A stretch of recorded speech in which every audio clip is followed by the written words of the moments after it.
Salut les gars, allez un peu de bricole, ça fait un moment. Alors vous savez ce que c'est ça? C'est un Fire Team dégueulasse. Hey, magique.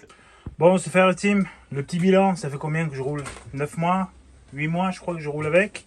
Belle surprise, c'est quand même une RC qui est bien sympa. J'y allais à reculons parce qu'à une époque j'ai eu le Moyave et c'est clair qu'il me foutait les boules parce que j'ai eu quand même pas mal de frais de pièces, pas de dispo de pièces et tout à l'époque, donc j'étais un peu fâché avec Arma. Et puis c'est vrai qu'au prix où il a été, celui-là, le Fire Team, c'était quand même une bonne occasion de pouvoir se payer une RC bien sympathique à 500 balles. Et vu que je l'ai devant les yeux, je vais parler d'une des premières lacunes. Ça, c'est vraiment du plastoc bien pourri. Vu qu'on roule un peu comme des cochons, c'est clair que, bon, ben voilà, petit à petit, il y a tout qui s'arrache, qui se barre. Alors, sans pitié, à un moment donné, c'est les risselants qui tiennent. On met des vis plus grosses, bon, des choses comme ça, des rondelles, ça tient un temps, mais c'est quand même pas la folie. Bon, après, c'est pas bien grave en soi. Pour le moment, ça tient, mais c'est clair que le prix de la carrosserie complète qui doit être aux alentours de 130 ou 140 balles, je crois, c'est quand même un peu abusé. Donc, je vais le tirer jusqu'au maximum là. Bon, qu'est-ce qui me gonfle vraiment sur ce Fire Team? Il y a toujours la visserie qui se dévisse de partout, c'est clair. C'est l'enfer. Tout le temps, tout le temps, tout le temps. Même les écrous indésserrables, tu y mets du frein filé, il y a toujours un endroit. Voilà, bon exemple, voilà. Voilà, ça se dessert tout le temps. T'as beau mettre un écrou indésserrable, plus du frein filé, enfin partout, partout il y a de l'envoi. Ça branle de partout quoi. Voilà, donc bon, voilà. C'est comme ça. Bon, moi ça me dérange pas trop, mais en fait il faut quand même vérifier parce que c'est le style de truc qui te ruine une session vite fait avec une vis qui est desserrée. Là où ça faut pas. Voilà. Donc, alors qu'est-ce qui est pour moi un des plus gros défauts? Alors il y en a deux. Transmis, pas costaud. Grosse daube, je dirais même. Mais je vous explique ce qu'il faut faire. Enfin, ce que j'ai fait en tout cas. Et dépopage systématique sur des grosses boîtes du cardan de Sanois qui se barre. Forcément, quand on est, j'ai déjà fait des vidéos sur ça, quand on est comme ça, on se retrouve avec un cardan où ben, le petit axe là, hein, il est prêt à partir. Donc ça c'est une chose. Et quant à les fusées plastiques, c'est clair que tu dépopes assez souvent. Donc ça c'est un problème que j'avais très vite identifié dès le départ. Donc ça a été un peu radical. J'ai commandé chez ADU Racing ce type de fusée là. Donc c'est clair que c'est nickel. On n'est plus embêté de ce côté-là. Mais on a toujours ce problème-là où on dépope, où on a toujours le cardan qui sort de la noix. Et ça c'est une vraie galère. Donc une des premières étapes c'est d'empêcher en réellement la contrainte, enfin l'amortisseur. Donc en fait on va mettre une durite à l'intérieur, d'accord, qui va l'empêcher d'aller jusqu'au bout. Ça c'est une chose, donc j'avais déjà fait une vidéo dessus. On le voit là d'ailleurs, la durite là au fond ici. Mais ça suffit toujours pas. Ça suffit toujours pas. Donc en fait la solution c'est en gros d'essayer de pousser au maximum le cardan dans la noix. Donc là j'ai fait sauter la bague alu qui est là. Donc là, il n'y a plus de bague alu. Alors, je pense que je vais la remettre, mais je vais la percer de façon que ce système-là là, s'enfonce dans le trou que j'aurais percé. Ouais. Et puis bon, ben là, frein filé et compagnie, parce que de toute façon, ça se dévisse là aussi. Ça m'est déjà arrivé. Donc quand ça se dévisse, hop, on perd ce qu'on gagne. Donc là, à partir de là, on a ensuite les cardans qui s'écartent et ça se rebarre. Donc si on fait bien attention à ça, si on fait ça, si on est complètement dingo, on fait comme moi, j'ai carrément mis une chape d'une autre marque. Ben, c'est ce que j'avais sous la main, donc j'ai mis les chapes du Kagama avec l'arrêt du ressort du Kagama, d'accord. Ça permet d'avoir des chapes qui sont plus longues. Donc pareil, ça me permet d'avoir encore de jouer en fait sur ce côté contrainte au niveau du bras. Donc là, pour le moment, ça fonctionne bien. Ça m'est arrivé une seule fois de dépoper, mais vraiment, j'ai pris une sale boîte. Voilà. Donc rien de méchant de ce côté-là. Donc ça va mieux.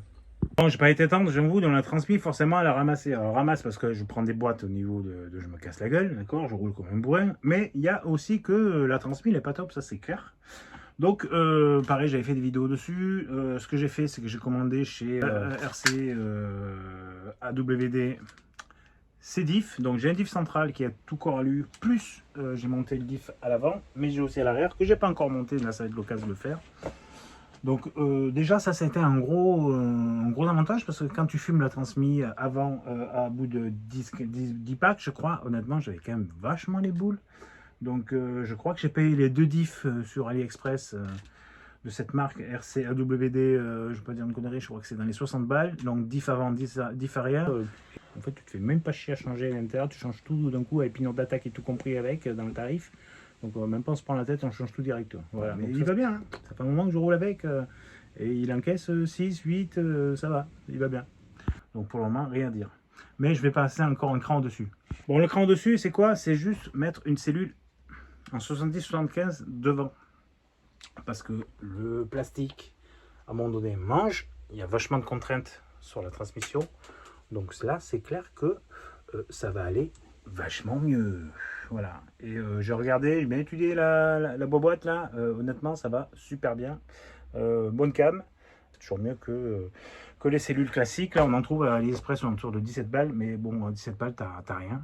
T'as une grosse daube là qui fait que tu vas prendre une boîte et ça va se plier et tu vas fumer ton transmis. Donc dans la logique, avec ça, ça va pas bouger. Et surtout que j'ai bien aimé au niveau de la conception comment c'était fait. On a des roulements qui sont un peu plus gros aussi à l'intérieur, donc ça c'est chouette. Et on voit qu'il y a quand même de la matière dessus, donc on sent que c'est quand même bien. Ça va bien tenir la transmis dedans. Mais dans ça, ça va être cool, ouais.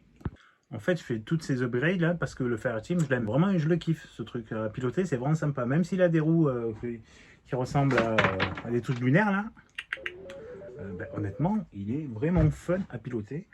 Mais il y a vraiment des faiblesses au niveau de transmission. Bon, ça, il y a des trucs comme ça qui vont pas, quoi. Ça prend le chou, quoi. Bon, pareil, là, les biellettes, c'est clair que c'est une faiblesse. Comme toutes ces biellettes, là, de direction, avant ou arrière, tu te retrouves toujours avec cette partie en plastique, là, qui fait que quand tu prends une seule boîte, tu casses. Voilà. Donc, avant-arrière, je les ai changés. Et bon, voilà, j'ai vu l'autre jour Jean-Philippe qui roule avec moi. Bon, voilà, c'est... ça a cassé quoi, ça casse là souvent quand c'est d'origine, c'est un des problèmes. Alors c'est vrai que toutes ces petites upgrades, ça, clac, t'en es vite à 200 et quelques balles d'options. Mais bon, c'est quelque chose qui, quand tu veux garder la machine, tu veux pas être enquiquiné, tu veux rouler tranquille, bah c'est cool, voilà. Bon, je parlais de la transmission, je vais quand même parler du moteur, parce que le moteur d'origine, moi je trouve que c'est quand même un peu light. Donc c'est clair que quand tu montes le Maxxis, avec le 4985 dessus en 1650 kV, en plus le combo que je kiffe, que je monte dessus, quand c'est sur une machine à plus de 7 kg, moi je trouve qu'il n'y a pas photo, c'est ce qu'il faut, voilà. Et ce type de combo à 1600 kV, 1650 kV, là, ça va super bien, tu roules en 6S, c'est tranquille, tu montes un moteur différent, tu roules en vitesse, je l'ai fait aussi, mais bon, celui-là je l'aime bien le rouler en 6S en fait, ça va bien. Et donc ouais, ce combo il va super bien, voilà, ça c'est clair que... Je ne comprends pas qu'on continue à mettre des petits moteurs. Nous, on a la région où il fait quand même super chaud. Dès qu'on va arriver là sur les beaux temps, là, et ça commence à arriver là, bah, on va rouler 10 minutes, quoi. On va fumer un pack de lipo et même pas 10 minutes, quoi. On va être en coupure thermique. Donc ça, c'est clair que ce type de combo là, Maxxis 1650 kV, c'est juste trop bien. Chef, je crois qu'il y a une vis qui se barre. Ouais, encore une, là aussi. Là aussi. Bon, on voit le châssis, hein, il est neuf, quoi. Il a à peine frotté. Voilà. Les skids sont d'origine. Triangle d'origine. J'ai rien cassé. Plastique, j'ai rien cassé à part la carreau, qui est pas ouf. Mais j'ai même pas cassé pare-choc avant, arrière. Ça va bien. Bon, je démonte et puis on se retrouve au fur et à mesure. Je filme à viteuf pour montrer les cellules et tout et tout. Bon, je viens de démonter. Donc là, j'ai ma vieille cellule plastoc. On voit le roulement. Et là, on a le nouveau roulement. C'est clair que c'est pas pareil. On passe de 11 à 13. Et celui de l'intérieur, lui, il change pas, c'est du 19. C'est pareil. Donc voilà, là, pour ma part, j'ai mis une petite rondelle de calage. Parce que la pinaillerie, pas toute jeune, là, il a déjà quelques packs. Il va falloir que je revienne dans quelques temps parce que vous avez vu la tranche de la noix là. Donc ça va faire ce que ça va faire, mais c'est déjà fissuré, donc ça a pris une bonne boîte. C'est clair que quand tout est bien fermé là, c'est juste nickel. Bon, ce qui est plaisant aussi, c'est que on a des visseries. Hein. Ça c'est chouette, on a même des rondelles de calage. Donc ça c'est vraiment super cool. Voilà, j'aime bien. Il pense à tout, c'est cool. Voilà, je suis en train de monter le différentiel arrière. C'est l'occasion de virer celui d'origine pour mettre le RCA-WD là, qui va très bien. J'ai déjà mis l'avant, comme j'avais déjà dit. Et là, ben voilà, on repart vers un diff tout neuf et j'ai 10 000 en viscosité derrière. Voilà. Et la petite rondelle de calage qui va bien. Je crois que c'est du 0,1, je me rappelle bien. Là, on voit vraiment que c'est de la bonne cam, hein, je veux dire, hein, pas moyen de le tordre, le truc. Hein. On sent qu'il y a de l'épaisseur, il y a de la matière. Ça, c'est chouette, vraiment, c'est super appréciable. Bon, et voilà, ça s'est fait en 2 jours. Il fait chaud, ça y est, il fait très chaud là. Sinon, bah, tout s'est bien passé, pas de soucis. Il fallait vraiment que je demande parce qu'il manquait des vis de partout. La transmise à l'avant a bien tenu, donc c'est le RCA WD que j'avais changé déjà à bout de 10 ou 12 packs là, parce qu'en fait j'avais fumé la transmise. Et puis à l'arrière, nickel. Je pense que ça aura encore roulé. Donc là, c'est clair que maintenant, avec les 2 cellules aluminium avant-arrière, ça va être topissime. Ça devrait plus bouger. Donc je vais vraiment pouvoir rouler un peu plus fort que d'habitude.